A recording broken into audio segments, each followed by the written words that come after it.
Magandang araw! Alam kong gusto mo rin kumita na hawak mong oras mo. Dito sa TokTok, posible!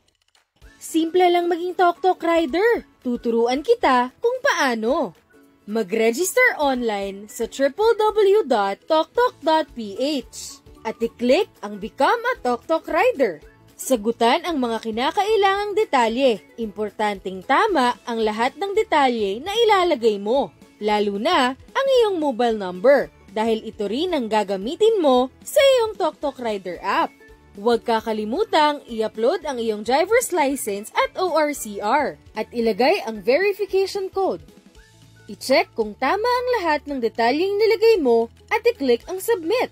Sa loob lamang ng 24 hours ay makakatanggap ka ng text confirmation kung ang iyong application ay approved.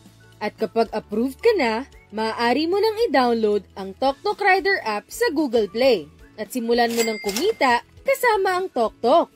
Hawak mo na ang oras mo at kung magfu-full-time ka pa sa TokTok, maaari kang kumita ng 1,500 pesos o higit pa sa isang araw. Tandaan, siguraduhing tama ang lahat ng detalye na iyong ibinigay dahil ito ang gagamitin para sa iyong TokTok Rider app. Babangon tayo at kakatok para maghatid ng ngiti mga katoktok.